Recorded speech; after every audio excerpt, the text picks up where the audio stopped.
Okay, here we go. Well, this is my hand in the way. This is going to be I don't know what here, I don't have much time evidently.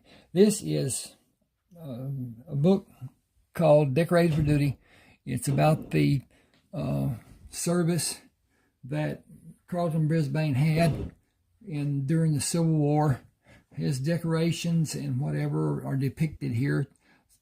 6 of them. He had about 28 of them, and awards and other things that he got from the time that he was on the battlefield and during the time that he was in clinics working on soldiers that were wounded and whatever.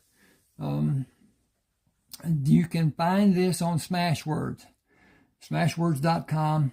Go there. It will ask you to become a member by giving your see if this helps if I turn this off. Sure would help me. No. Well, I can't tell. I have to get up here and look at this thing. Yes, that's looking pretty good. Okay, hope the light keeps going. Now, go to Smashwords, sign up for a membership, give your name and email number. That's all there is to it. Email address. The book will be sent when you purchase to your email address. It will also go into your library, personal library, on your Smashwords page. If you ever lose it, you just go to Smashwords, go to your Smashwords page, download the book you've already purchased, because you did purchase it, and shouldn't have a problem with doing that.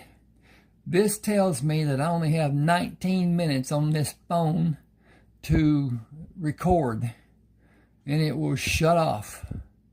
And I don't understand exactly why. Maybe it's not charged. I think it's charged. At any rate, this begins with the Civil War, just before he received his last allowed wound, because the soldiers were not allowed, after they received a certain notoriety and wound count. And he got there, and he was furloughed out. He was not discharged, because he was an officer at the time. He had worked his way up through the ranks and became an officer, and was a favorite of General Grant's.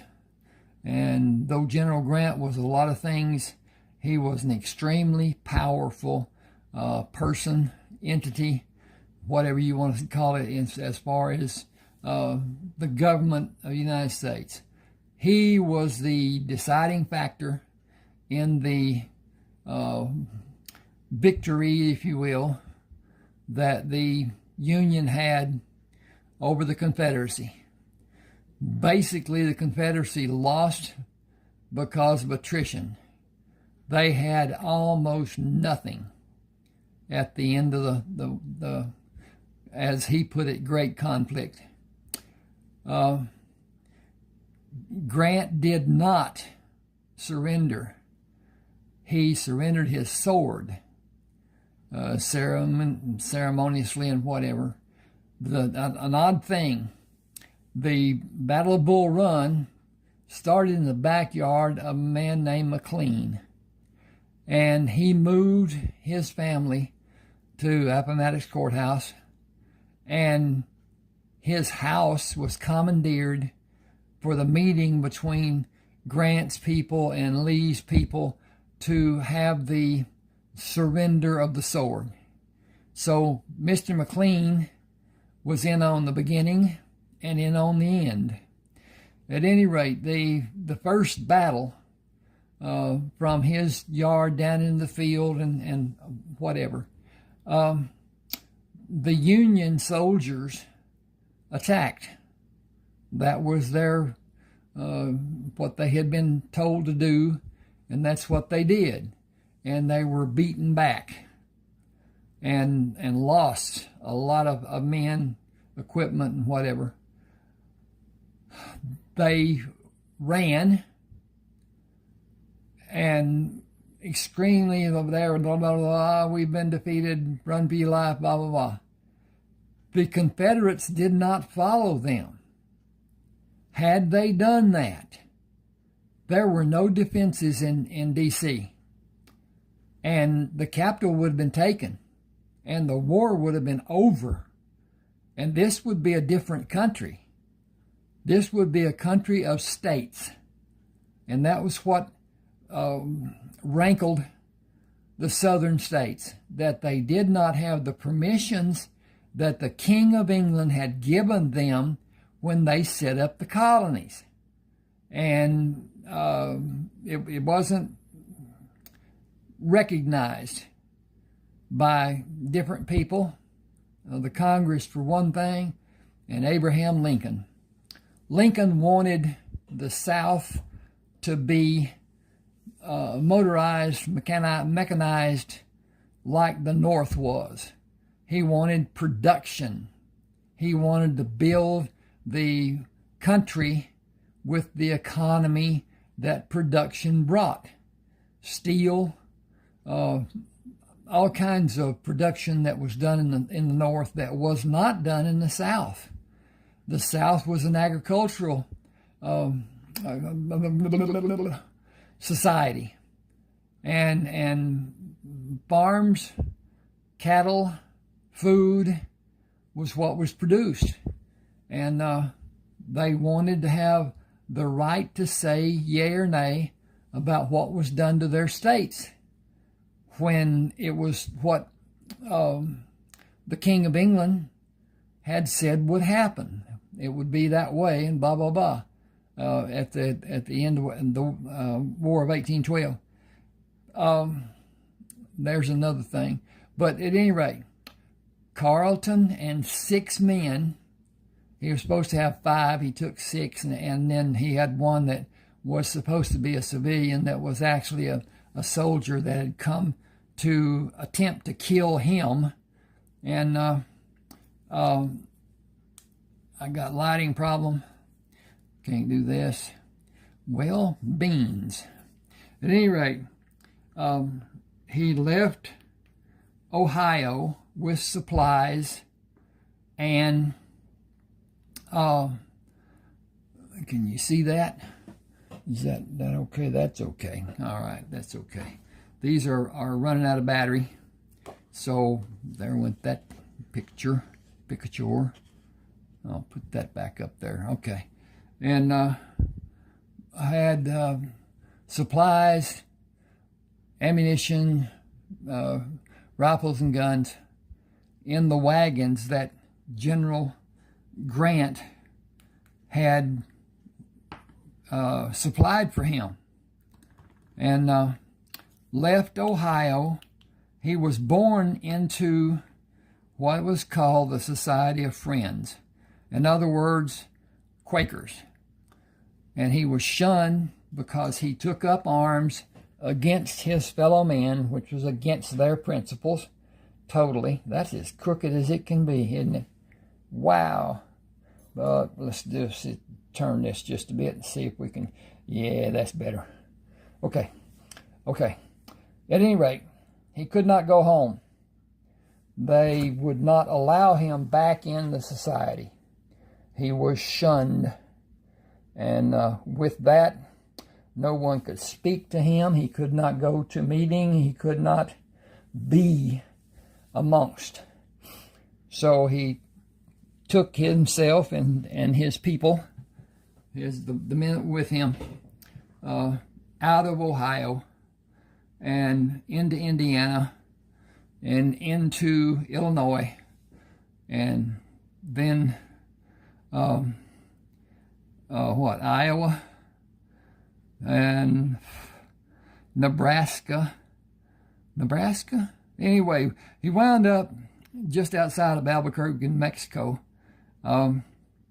and spent the winter there in that no-name town.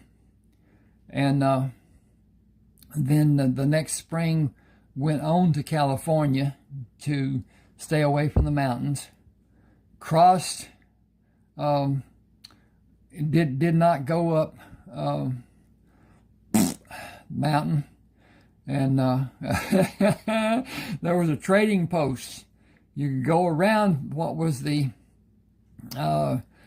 precipice and whatever of the mountain, Needles, and it was trading post. You could go around and go out of the way about 23 miles, but not go up the mountain. And it's a steep climb. I don't believe that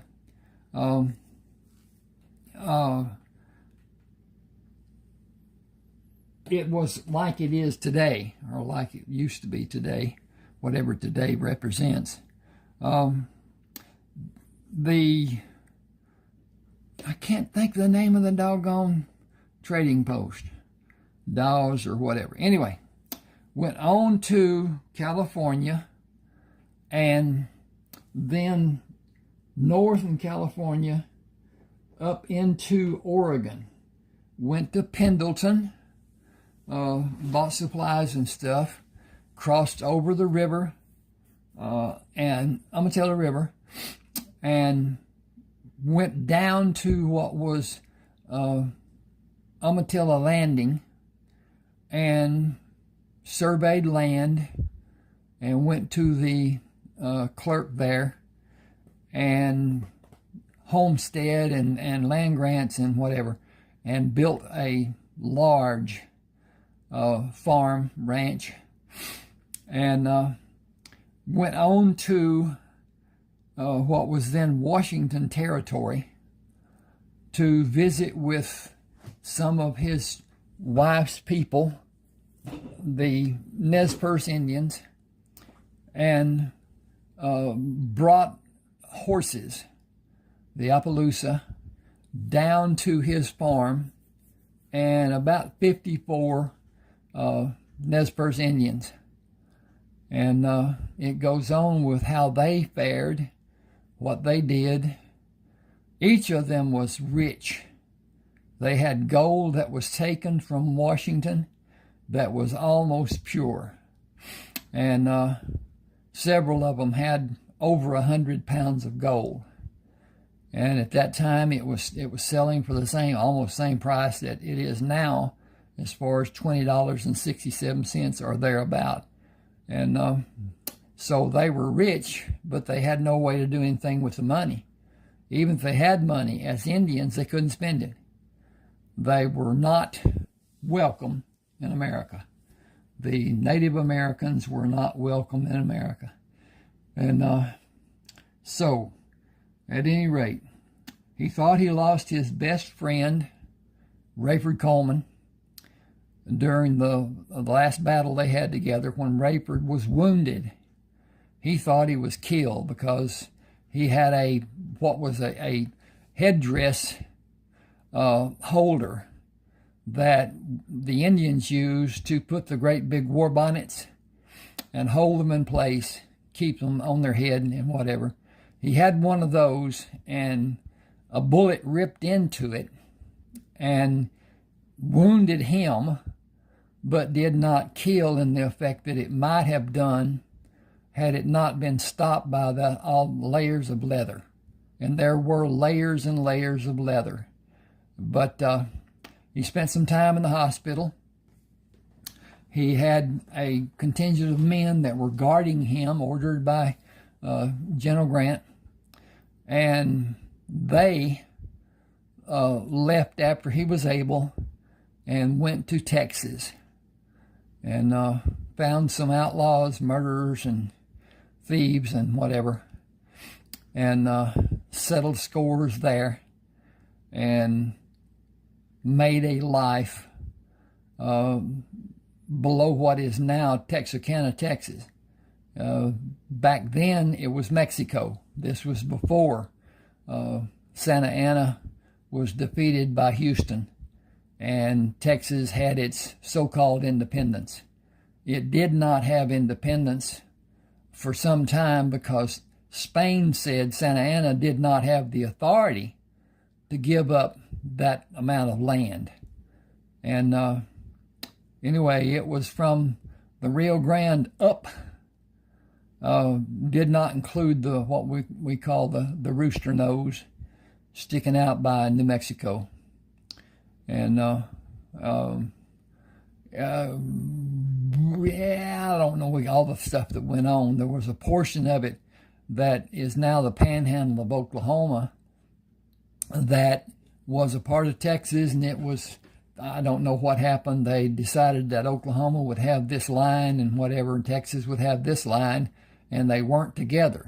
I don't know what it is, 87 miles or something like that. Pretty barren at any rate. You can find these on Smashwords. I got a tickle in my throat. Go to Smashwords, as I said, become a member, get your book, get your books. I've got 30.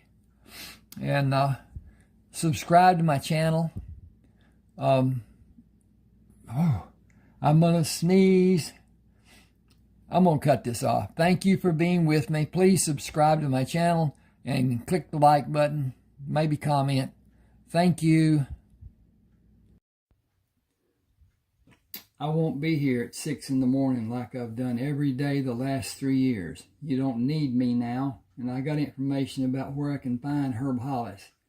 I'll bring him in for the reward. Bill looked up at Chris.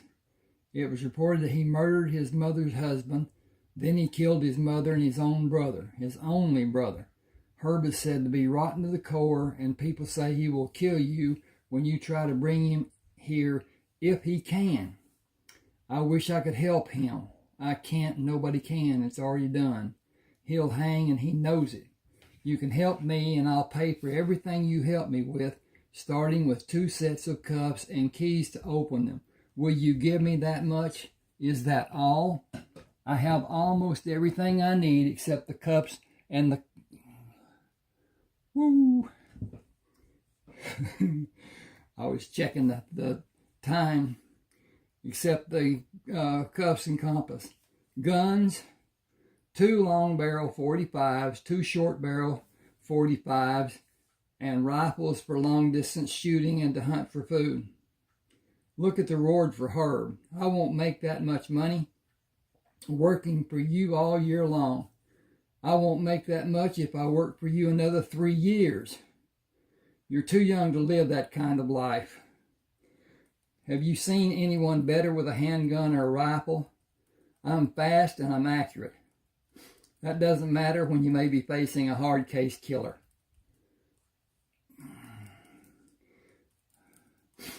You didn't mention smart enough.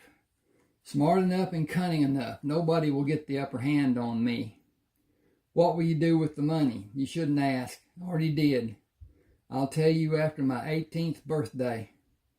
You can pass for 18 now, even older. Some of the men around here, not as big as you, and I let people believe you're older than you were. I lied. They assumed that I did not correct them, so I guess I didn't lie.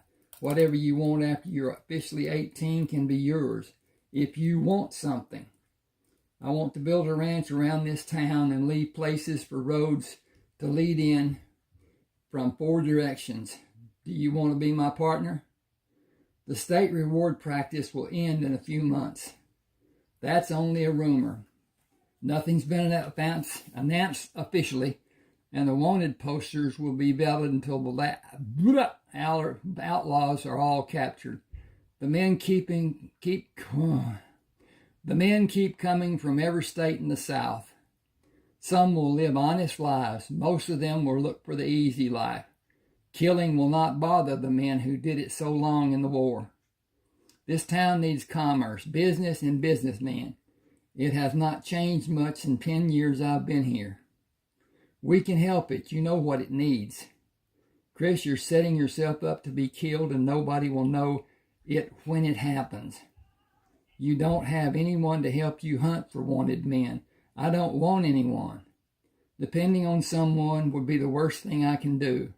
Lou let me have a saddle horse and a pack horse, and Dave let me have provisions and supplies. I follow the advice of no strong drinks and bad habits. I'll carry the papers and a bag of tobacco with a string and tag. hanging out of the pocket I carry it in, and naturally I need matches. Tobacco can help with stings and other medical needs. I paid for part of what I got, and I'll have enough to finish paying both of them and pay you when I come back. Will you pick a spot to file a homestead? I'll file on the other side of town for your homestead. Get Lou and Dave to do the same, and we'll partner with them or buy the land in 5 years. We can rent the land from them until we buy it. If you're agreeable and don't want to keep the land, we may have to make improvements. You should build bunkhouses. Are you planning to have cattle and farm crops? And hang on here a second. I've done hit the wrong button and I'm going back. When are you planning on leaving? Now is as good a time as any other time. Herb is staying with a woman about 25 miles from here. I'll go and spend the night on the trail. Grab him tomorrow. A light just went off. Bring him back in a day or two. I may be able to get leads on 3 or 4 men who stay in the west side of Butker. Are you ready to leave? The horses are waiting for me. Can you let me have the cuffs and keys? You better take 3 sets. You plan on taking more men. Chris filled 2 canteens at the pump, hung them on the pommel of the saddle. I'm leaving, Lou. You know how dangerous what you'll be doing can be. Don't sleep near a fire and oil your holster every morning. Talk to Bill about homesteading land. I don't need a homestead. I've got plenty to keep me busy the rest of my life right here. It's a good life for me. Okay. Oh, I'll continue as soon as I get this to move. Okay. Talk to Bill. It will help all of us years from now. You want fresh food, don't you? Meat and vegetables. Sure I do. Is that going to happen next year when we have improvements done on our homesteads? I don't have time to make those improvements. We will have them done by men who will work on the farms and ranches. My pa had 16 acres, and he was always telling the townspeople about his life on his ranch, a 16-acre ranch. See you in a few days. Remember what I showed you about loading a pack animal? It's only common sense. You have leather repair kits. Use the kit pads and protect your fingers and eat regular meals. Your body needs regular nourishment. I'll do that when I can. If you intend to live a long life, you will do what you need to do. I didn't pack vegetables, so you just will do what you can. You owe me another $10 for them. I have the list. That will either be the damnedest fool thing you've ever done or the best. There is no room for anything in between. Either one is up to you to do. Either one is up to you to do. Keep your head on straight and your eyes open wide. Watch your animals for signs. They can sense things you can't. Learn from them. You might make it back in one piece. That's my plan. See you later. Chris rode for 2 hours and stopped to drink and water the horses. Then rode for 2 more hours. He unloaded the pack horse, placed hobbles on his legs before he freed him to graze, then go to the stream to drink. Stripping the horse, he placed hobbles on its legs and removed the bridle. You have more freedom than me. Your meal is waiting for you, all green and fresh.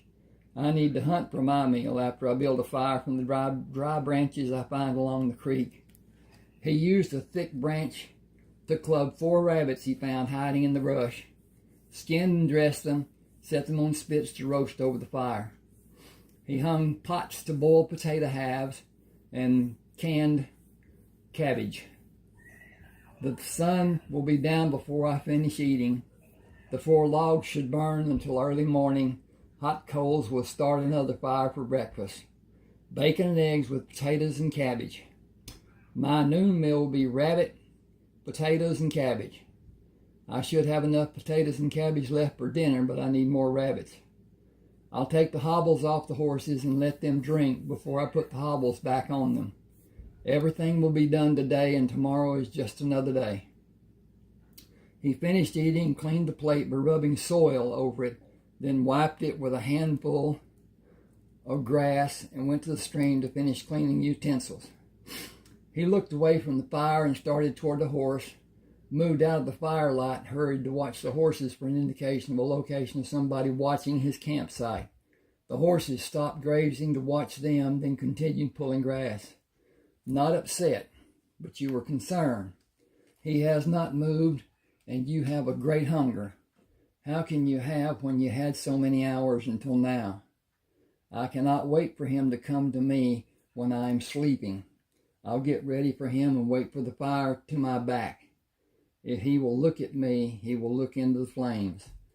He removed the belt buckle on the gun belt and placed it in the pack, palmed the short barrel handgun, and moved to a position he chose to allow the man to approach.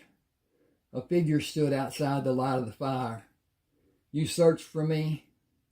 I don't know who you are. Why are you concerned about somebody searching for you? Are you wanted by the law? I am Fernando Zapata. That doesn't mean anything to me. No man comes here unless he's searching for something. I'm looking for gold. There's no gold here. You're mistaken. There is much gold here.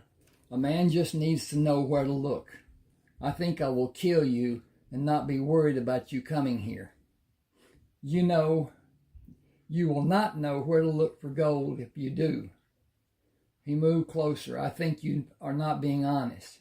I saw you put your guns away. I think you don't know why that will be your last mistake. You have no gun. I have my gun. You are looking for me. I will share every piece of metal I have to give you. I grow tired of you. Chris heard the hammer being pulled back to ready the gun to fire. When he moved to fire the gun he had hidden close to his leg. The bullet struck the man in the center of his chest and pushed him to stumble back and fall on his back. Unable to fire the gun, his grip relaxed when life left his body. Chris moved to stand with the horses. Do you sense anything I should be made aware of? The horse continued pulling grass, then stopped to chew and pull grass again. I'll place a large log on the fire and bring my bedroll to sleep near the two of you. Wake me should you discover something alarming. Where Fernando Zapata is, other less savory men may also be. He was up before daylight, ate from both of the jars while the bacon and eggs cooked. Forking them to a plate, he moved the irons away. Then he went down to the stream, washed the utensils, and went back to the fire, not even a quarter of a mile away. He nudged the horse to quicken his pace and rode at that speed for only a few minutes. I need to leave you here and try to see what the lay of the land may be. 3 men were sleeping when Chris moved with his knees and bent back. Bent back. Chris moved with his knees and back bent to shorten his height. 2 of the men made enough noise by snoring to cause the horses to move far away from the camp. He moved to stand over the quiet man, bent and tapped him on the forehead with the long barrel of the gun. He held his finger over his mouth and motioned for the man to give him the gun he had near his head on the ground sheet. He motioned the man to take the handguns from the other men. Walk backward to me and sit on your bedroll. Tell the other man to wake and stay still. I will shoot the man who acts like he will try to do something, then the other man, and finally I will shoot you. Wake them and tell them, Fernando Zapata will not help you ever again. Juan, Tomas, do not move or all of us will die. Do not move. Do nothing. Fernando is dead. I did not know when he left, but this man called his name. I believe him. Chris held the handcuffs for the men to take. Slow, slow, slow. Put one end on the right wrist of the closest man and the left on the left wrist of the other man. Just strike the arm and the latch will pass through and come into position for you to lock it in place. Do not try to fool me by leaving the latch loose. The man you do that to will have his blood shut off from his hand when I adjust it, and if I find it to be loose, you will go where Fernando is." He waited until the cuffs were placed. "Move away from them and face me. Make one unnatural move and I'll kill the three of you. Do you understand?" "I have understood all the words you have said. Do you hunt for wanted men?" "I hunt for men who the state of Texas want to be captured. I have located 4 of them." "You call that man Juan. His name is Juan Valdez. You call that man Tomas. His name is Tomas Mendez. You are one of the state of Texas, dead or alive. I do not know who you are. I don't need to. I see you have 5 horses. Where is the man who rides the 5th horse?" "He is watching the horses to stop the horse thieves." "I see him. He is sleeping with his head on the saddle, and he is not with the horses. Go toward him, Juan. Tomas, stand up and follow him. Make a noise, and all 4 of you will die, him first. The sleeping man will die last. You will not be able to warn him. I do not want to warn him. You see what he is doing? He should have warned us about you. Get him awake and have him bring the horses to the saddle, all 5 of them. Fernando was about to shoot me thinking I was unarmed. He was wrong. Don't any of you make the same mistake Fernando made. He is dead because he forced it to happen by coming for me. What hope do you think you might have if you try to do something to escape? My only method will be to shoot to kill. I don't see how any of you are better than Fernando. Every one of you would shoot me in the back if you could." Okay. This is a fictional work that I did, Ronald Walker. It is a story about a woman who is in an abusive relationship back in the 40s. Back then, domestic violence was left alone. It was considered to be between a family, and nothing was done. As long as he didn't kill her, everything was great. And things happened. I saw it in my life. But anyway, this is how she lived her life, how she tolerated the abuse. She had help from her sister and brother-in-law, but even then, the courts would not allow anything to be done by family. They couldn't kill him, but there were times and whatever. But at any rate, I don't want to get into a lot of telling you what the story is about because of it being like it is. I'm a lot better at writing a book than I am about telling about it. But at any rate, she goes to a doctor about abuse, and he tells her that he will not see her again. He's a friend of her sister's. They went to school together, and he tells her that she's in a dangerous situation. If it escalates any farther than it already has, because she's had broken fingers, she's had a broken bone in her arm, her nose has been smashed 3 different times, and so anyway, he gives her some medication to take for the pain. Sets her nose, gets it looking like she's a full-time wrestler or something, and excuse me, she takes the bottle home, and knowing that if he finds the bottle, he'll throw it. So she takes an empty aspirin bottle and put the medication in it. And he comes in, he's been drinking, he got fired, and he'll get separation pay, and that's it. He will not get, he'll get his last paycheck and then separation pay, and then he's done. And it's a corporate level job. He's not going to get anything from the benefits of being unemployed. And he is upset, and he is drinking heavily. He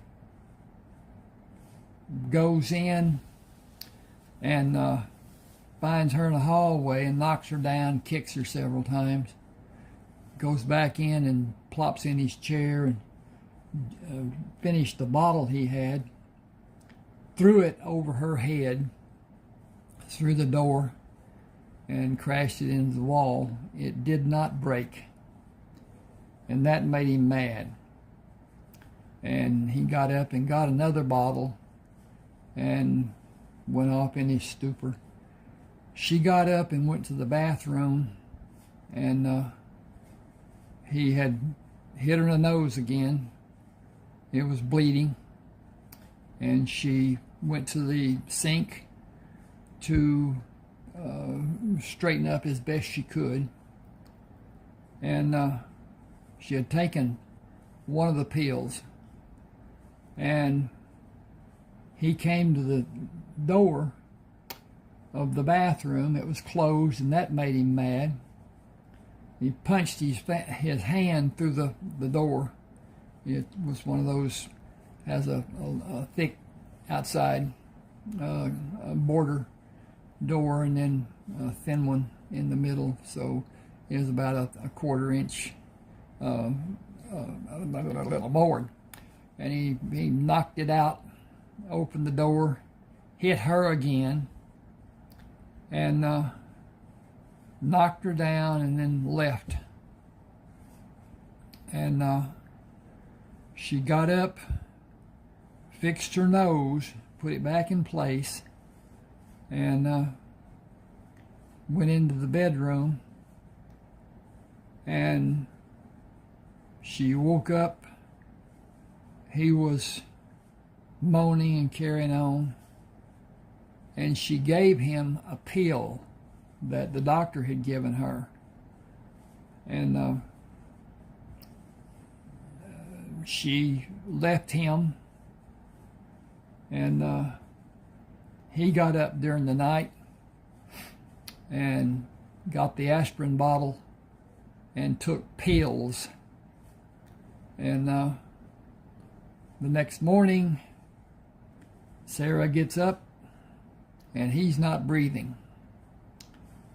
She goes to call her sister to tell her what's going on, and her sister tells her to stay there.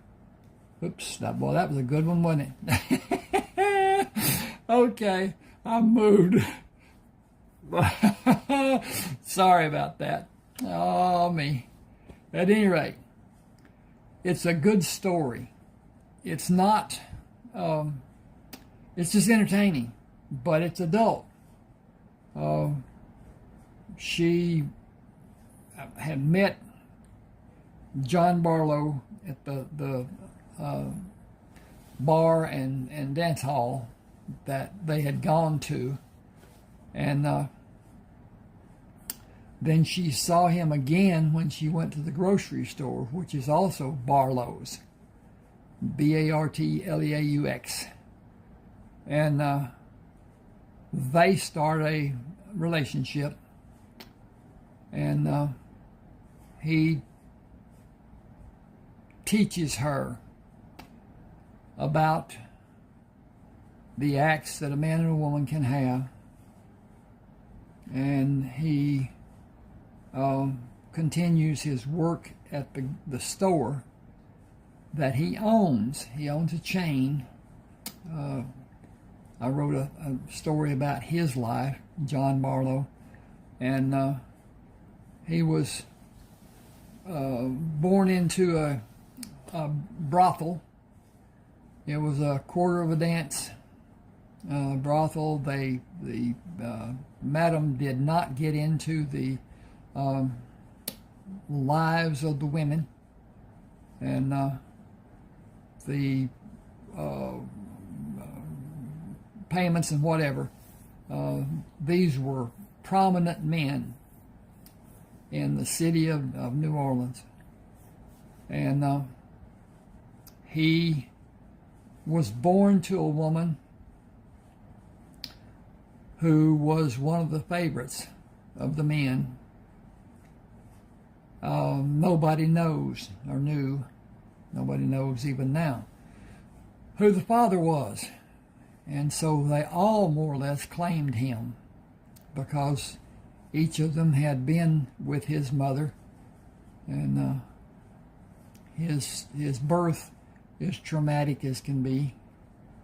But with the madam, his life is privileged. He has instructors and goes and makes a deal with a purser on a ship to buy bananas, a wagon load.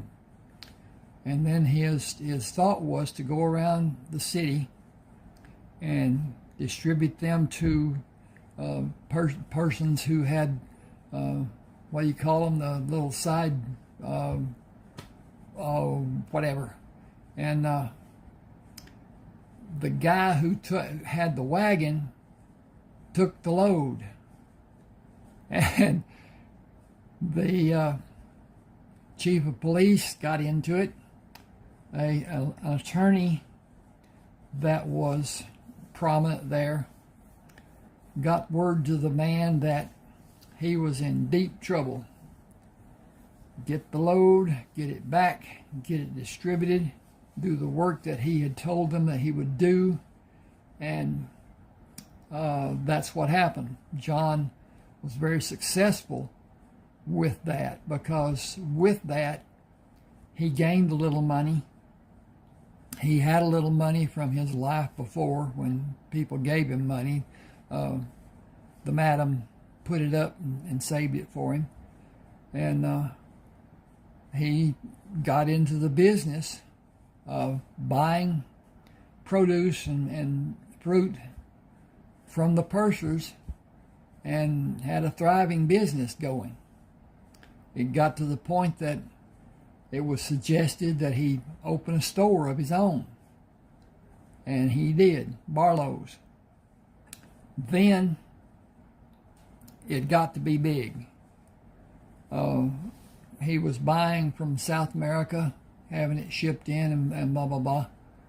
And he built stores along the Gulf Coast from New Orleans all the way to Miami. Then from Miami up to North Carolina, into North Carolina, stores along the way. Then he built from New Orleans to Brownsville, Texas, all along the coast. Then he built other stores inland from what it was. He was doing them along the coast because of the deliveries being what they were.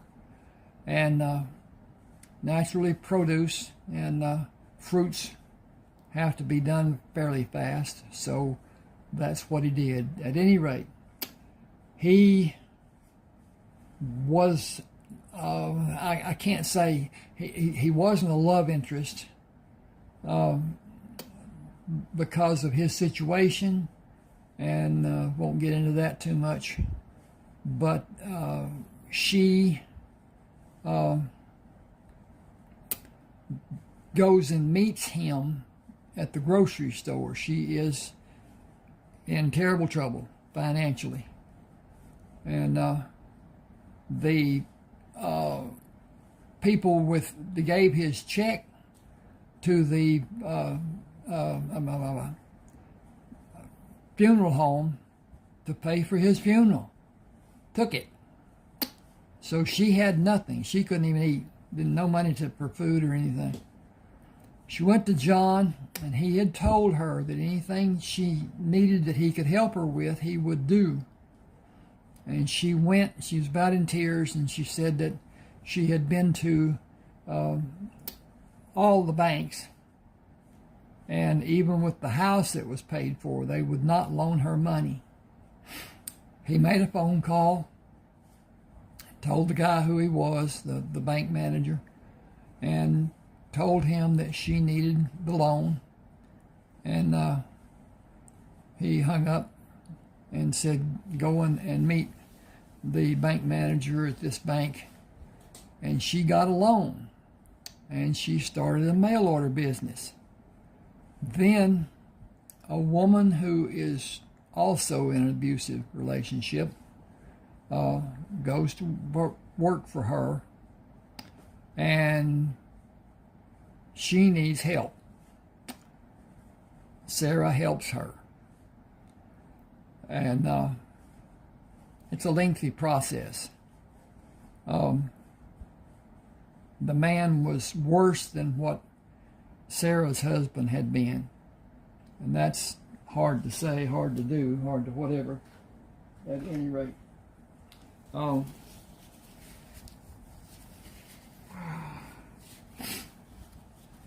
that's the crux of this story, more or less.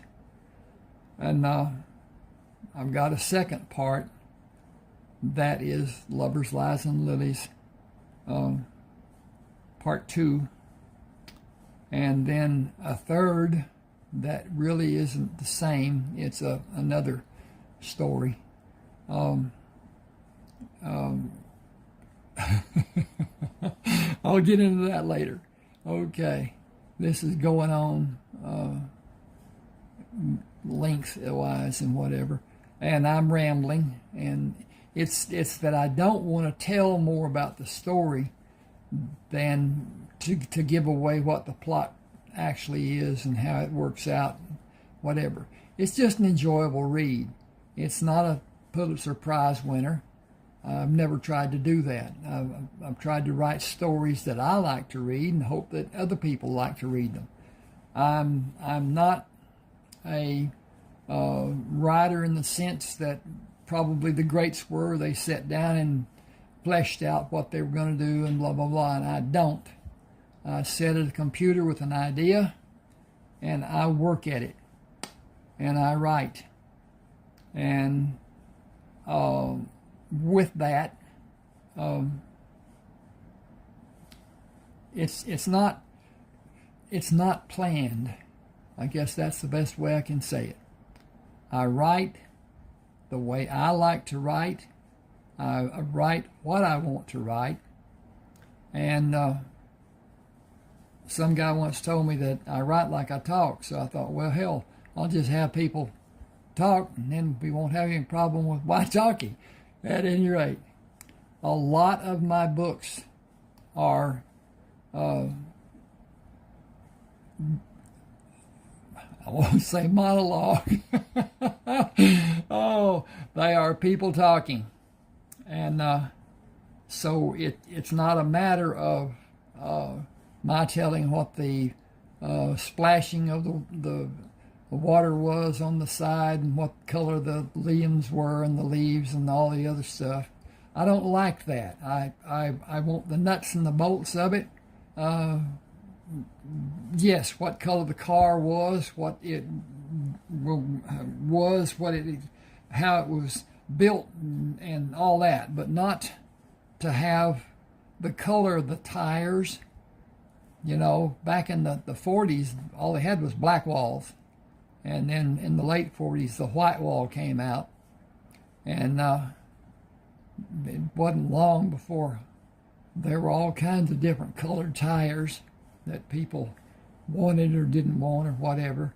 The rims changed from plain old black to chrome, and then got even more evolved and whatever. At any rate, thank you for being with me.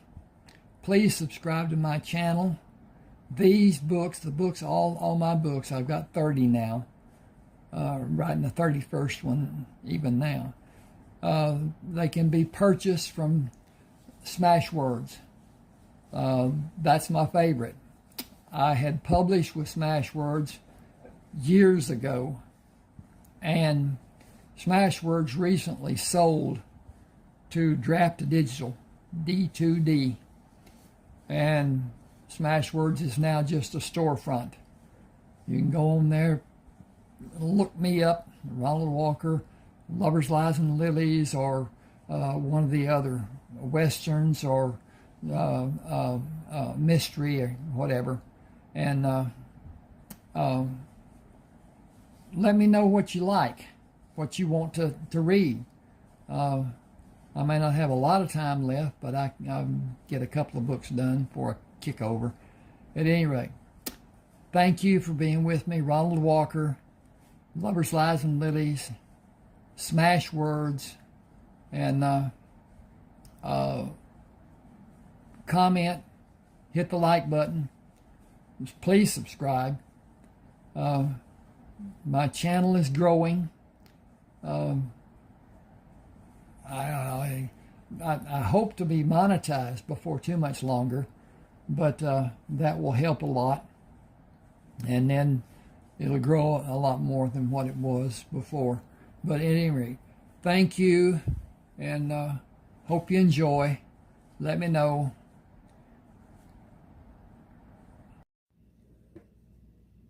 Okay, this is going to be kind of a collage. I'm going to go through the books I've written in the order that I wrote them, and talk about them somewhat, each one. Not to really dive into it, but as it is. This is Mutual Transitions. It's the first attempt I made at writing a book. Took a long time, a lot of effort. I learned a lot, and that's the process of being an author. Learning the nuances and how to express, how to be understandable, just the shortcuts. At any rate, this is about a man who was kidnapped, abducted, and taken out to locations, different locations, until they took him out to Arizona, where he was supposed to be killed, and made it look like a suicide. And the two idiots that had him got into a fight about how they would do it, and he got away from them and slipped and fell into a ravine, a hole that was partially covered by a canopy that did not allow birds to get to him. And then he was found by a prospector, and was helped by a doctor, on that reservation they were on.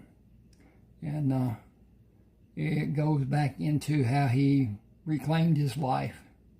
First book, first try. Then I talked to a man in Washington, I was in Montana at the time, about publishing my book, which I did not know was not a feasible act at the time. And he asked if it had sex in it, and I said no. And he said, the first time author in America today does not get published without sex. So I wrote Lovers, Lies, and Lilies, and it is adult entertainment. It is. I hate it when he picked her up, carried her up the steps, took his left foot and closed the door. What'd they do? What? So anyway, I wrote Lovers, Lies, and Lilies Part 1. Then the story continued, and it was too big for one book to go on a reader. So I made it Part 2. That is actually part of her life, Sarah. I didn't get into that part.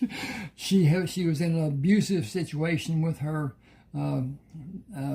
drunken husband, and he was fired, and he really went off, and so stuff got heated. Anyway, then this is Part 2 of her meeting a lover, of sexual education, growth, and continuing. Then, as an afterthought came Emily's story. This is an older woman with children, and she has an abusive husband who is also physically and sexually abusive to his children. And Sarah helps her with her situation, and she finds love with a co-worker at a grocery store that Sarah actually owns. That is Emily's story. Then came John Barlow. He's a character in the second book, part 2. He was born in a brothel, a quarter dance, pardon the expression, whorehouse. The prostitution was up to the ladies. It was not a part of the arrangement that the madam had with them, and she had complete control. At any rate, he was born, stillborn. His mother died during the delivery, and then he was saved by a doctor and a young girl who was a friend of his mother's, and he had privilege because all of the men, the prominent men of New Orleans, took him as their son, figuratively, with support, with all kinds of perks that he was given. And it goes on into his life and how he built a business. Good business. Then Joshua. Joshua was a young man in South Carolina who went out on a fishing boat. The fishing boat was attacked by a pirate ship. The 2 people with Joshua were killed. He was taken prisoner, knocked unconscious and taken prisoner. Came to on a pirate ship, locked in a holding, and he is useful to the man because he could navigate. Nobody on that ship could navigate, and he would show the people partial use of the equipment to do the navigation. Never showed them all of it. Winds up that he takes control of the ship by guiding it into a fray between the English and the French. And he takes control of the ship and gets it away, lets it float away from the battle, and goes on with what happens in the Mediterranean and his stopping the shipping to Napoleon during the time that Napoleon's brother sat on the throne of Spain. Then this is Joshua's way. He was able to bring ships back to America and establish a life in Charleston. Then went out to his old home, found that people were living in his house, had built onto the house, and he allowed them to stay, and eventually married the daughter of those people, and had to move from Charleston, and went up to Charleston, Virginia, West Virginia. Anyway, Charleston and Virginia, and then he had to move again and went to the Indian Territory, which is part of Ohio, Indian, whatever, and then was told he could not be there because white people were not allowed to be on the reservation. That's what it was made the year before. He moves his family from there to Texas and establishes a life there. And Jewella Crossing is part of that life that he established in Texas. Goes on with what he did. The sons that he had, Sherman and Heath, he adopted Cullen Allen when Cullen's parents were killed. and goes on with their lives about how things were. Then, Summer Help Wanted, somewhat autobiographical, not truly, and I should have said before, these are all fiction. Every work I've done is fiction.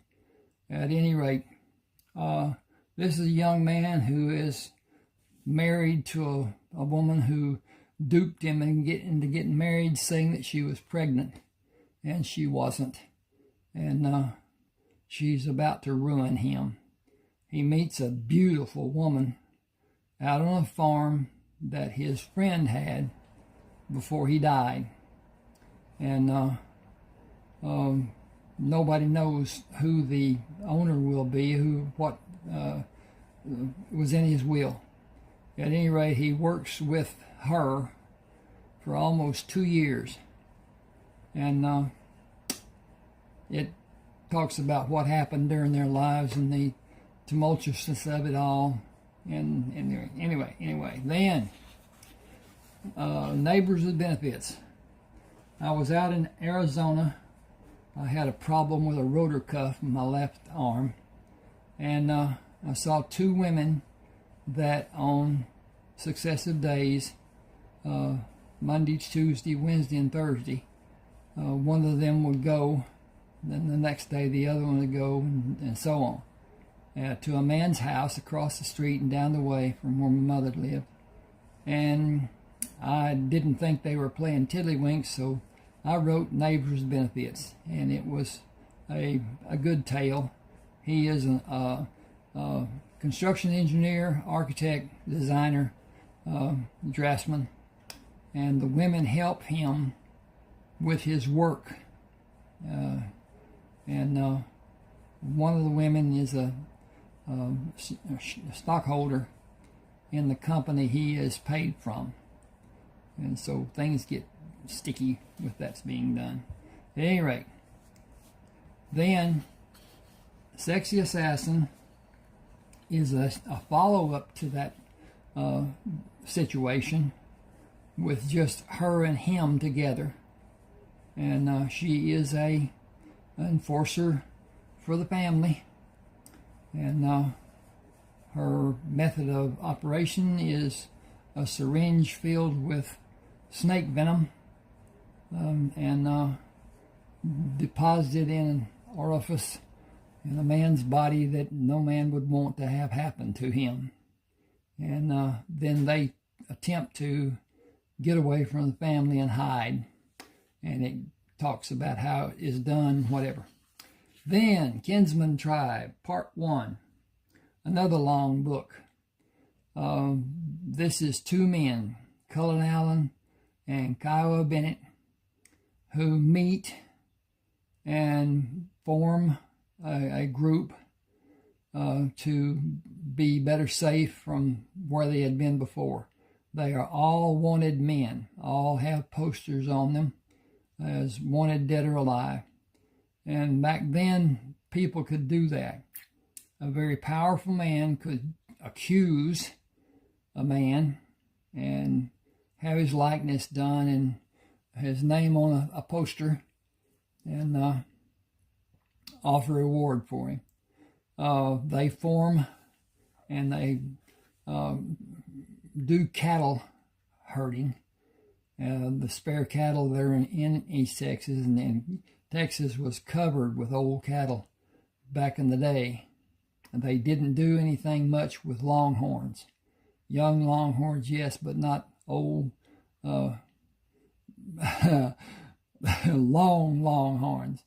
At any rate, then it goes into their lives, and they make a trip across northern Mexico to get into California, to circumvent the mountains and the deserts and whatever. They took hay and 2 wagons to feed the livestock, and had water and picked up water along the way, and got into California, and then went to the place that they were supposed to meet, Sherman and Heath, and after they met, goes on with their life and what they did. Then, Buzzard Shields. His name was Morticius Alejandro Shields. His mother wanted him to have more, and so she named him with initials that were Mas. Mas in Spanish is more. Suppose, anyway, I won't go on that. Starts off with him as a young life, a school child, and it showcases his abilities that his father taught him, dance moves and whatever, and stick fighting. In the service, it's called pugil sticks, but in his case, it's not padded on the ends like those pugil sticks are. But at any rate, he works as a carpenter later in his life, and his father died. He got to be lead man for a fixture building company that built fixtures for grocery stores to showcase the food. And the owner of the company dies, and that dissolves his contract, and he quits, and the people with him to some degree quit, and he's building a dormitory style house to house girls who are going to Texas Tech. This is in Lubbock, Texas. And then he joins the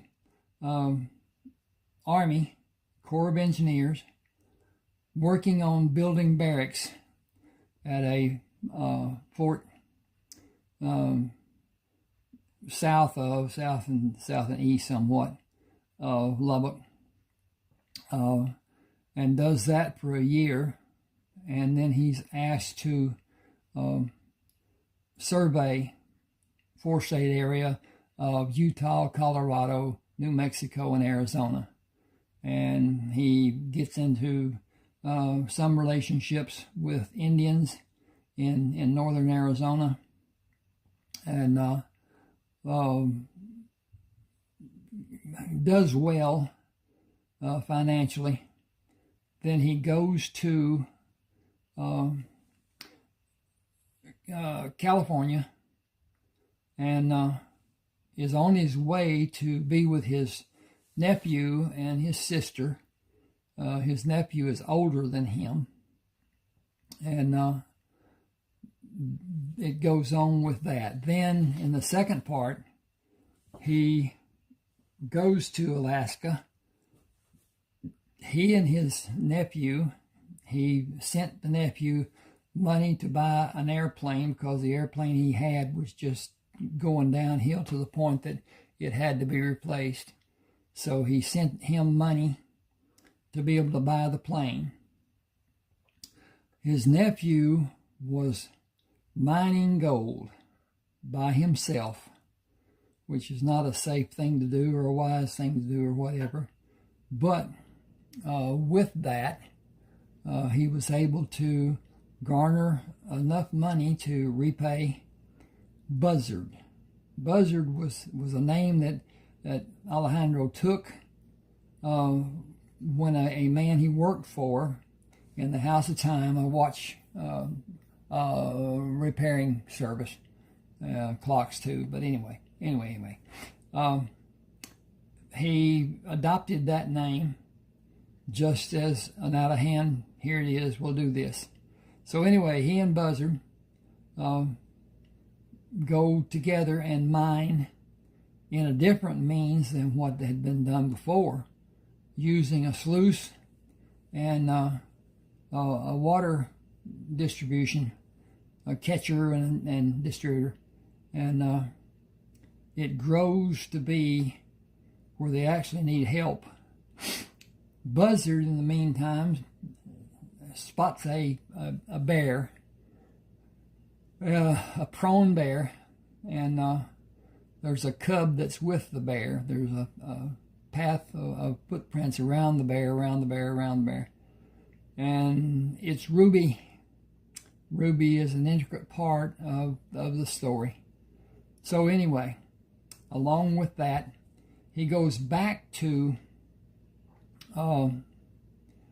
Arizona to help build a water collection, water transfer down from the mountains around the reservation to have water to grow food, and finds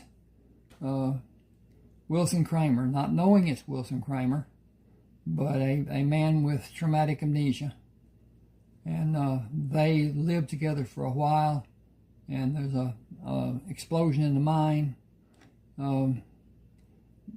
Wilson is up at the house getting a new shovels, and Buzzard is in a storage building, and it is knocked flat, and he's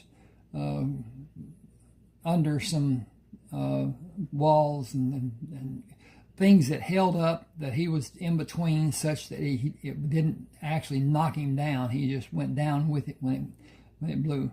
And they both leave, both thinking the other's dead. And then that goes on with what happened, how it happened, and he goes back to Alaska.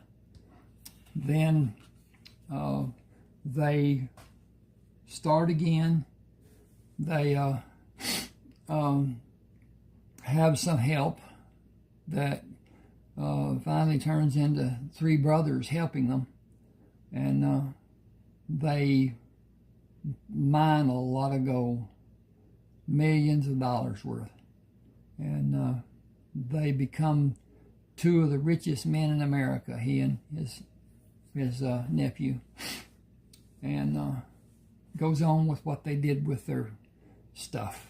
Good story. Hurricane Bay.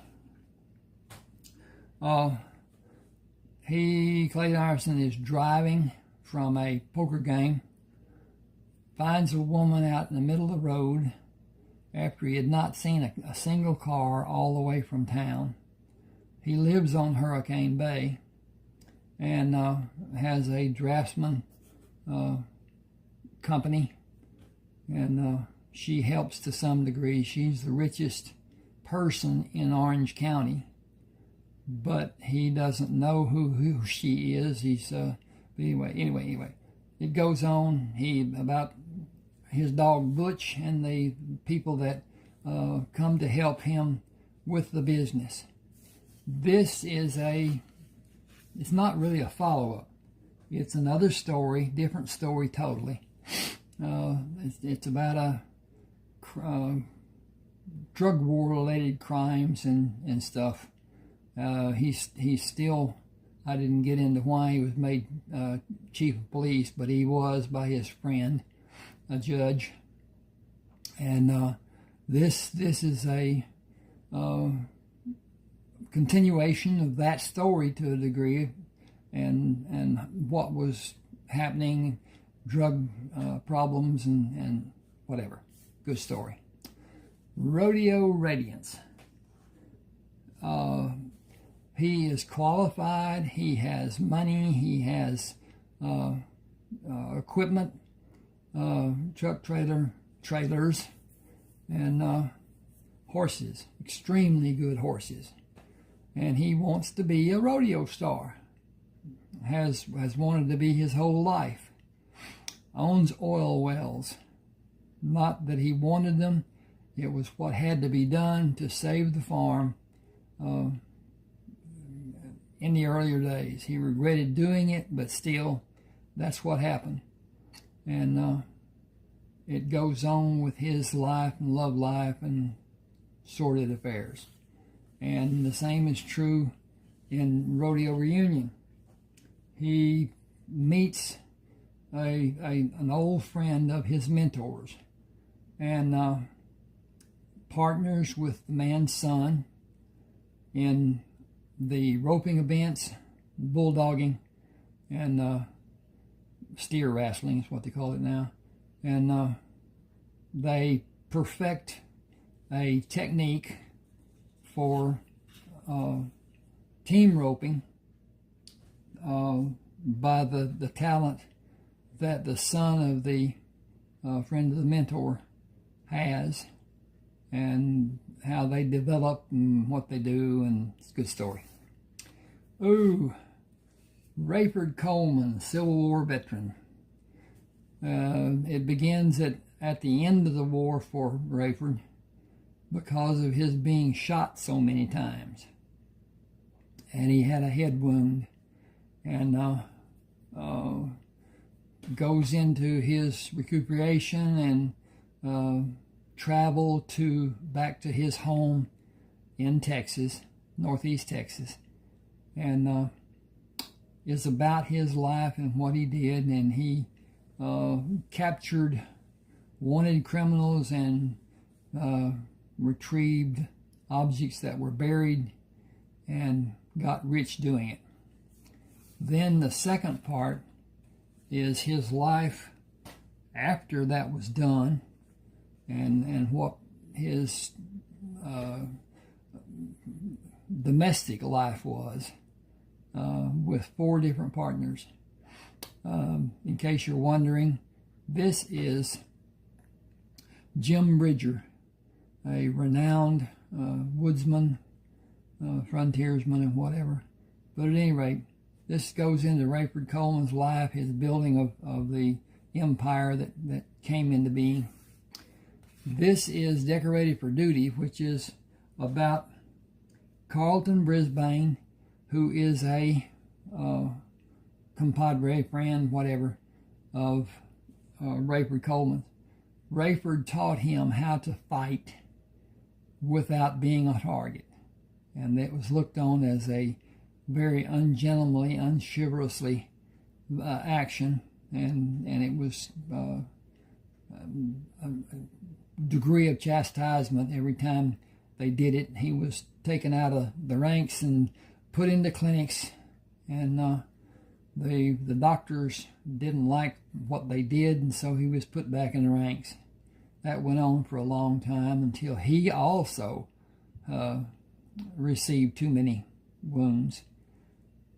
He leaves Ohio and goes down across and actually gets into New Mexico, and just east of Albuquerque, spends the winter waiting for the opportunity to go to California, and continues north in California up to Oregon and Umatilla Landing.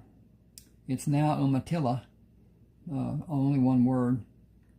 Anyway, it chronicles his life and his domestic life, and how he lived and what he did. Good story. All of my good stories. Never too late. This is a grandson of Carlton Brisbane, Daniel Brisbane. He is a colonel, Special Forces, did not take general officer rank because he would have not been able to do the duties he'd been performing. He is a leader of a specialized group that guards the president. Wherever there is a large degree of elbow rubbing, he and his group monitor that situation. He even stands in the receiving line from time to time. And he is sent to take 3 downed airmen, and his orders don't specify exactly, but it's more or less that he should take them out rather than let them be captured. And he finds out from talking to them what the problem was and how it was caused, and gets into some stuff. Then it goes on with his helping the president and what he does and so forth. It's a good story. Then Sherman. Sherman is the oldest son of Joshua Kramer. He, in this, takes a ship, position of the first officer, and has a captain who is inexperienced and somewhat headstrong and very prideful. And they go down across, I'm about to sneeze, hope not, but anyway, maybe a blow. He takes the ship across the Gulf of Mexico from Texas on to Alabama and across to Tampa Bay and down to Cuba, and loads the ship with coffee, then goes to Miami and takes part of the coffee load off and picks up more cargo to go distribute up the coast of Florida and up to Charleston, South Carolina. There he replenishes the load with chemicals and takes the chemicals and distributes them down the same passage he had done on the eastern side of Florida, down to Cuba. Picks up another load of coffee all over that ship. They had it severely loaded, and sails to the northern edge of the Yucatan Peninsula, offloads part of the coffee, goes around the peninsula and unloads the rest of the coffee and picks up chemicals, and goes down to South America, and a man asks that he, Jack, and Heath come and visit him for one day, one night. And his mission is to get a manager, hoping to start with to have Sherman. Then with the size that the size that Heath has, he severely wants him. But they both dissent and tell them they have an educated man on the ship that could probably do the job and would want to do the job. They go back to the ship. He does what they suggest he does, and they are then dispatched with the chemicals that the man has the company, and up and down, up and down, up and down the eastern coast of South America. They don't go past Mount Video and Buenos Aires, and then go back north. And they do that for several weeks until the crew is just sick of it. And they go back, they pick up the man, and they haul tail for what will eventually be Hawaii. 2 days out of Hawaii, 2 days coming out of Hawaii, they run into a hurricane. It is terrible. And then after the hurricane is finished, they are pirated. They're set adrift, and a ship that has no navigation on it, no navigator. And he takes over the ship and takes it to San Francisco and then across the bay to what will be their home base. That's Sherman. Heath. Sherman and Heath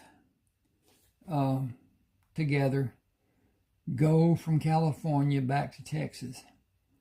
Heath takes a ship and takes the families that are there in Texas to California that are, what in the world? Wow, no com.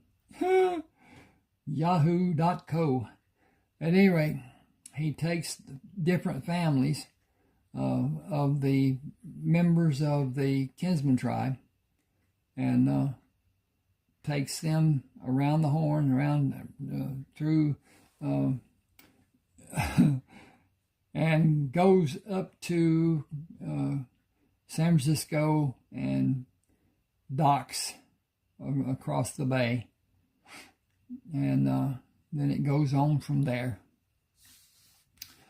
Okay, south of the river, a young Native American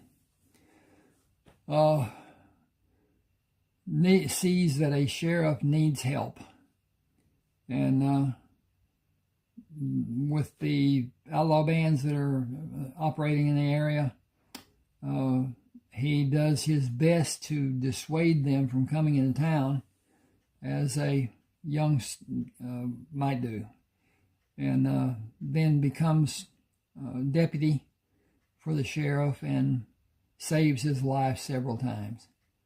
But the sheriff was he believed that everything could be handled without violence and whatever, which is not. Anyway. He gives his message that he will not be in at 6 o'clock the following morning, as he had done so many times before, and was going to be a bounty hunter.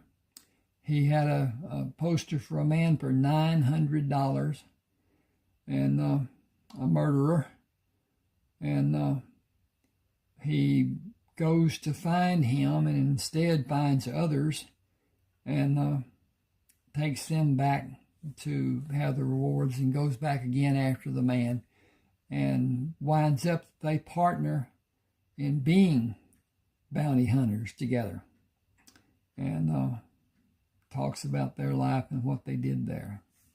Then, Best of Luck.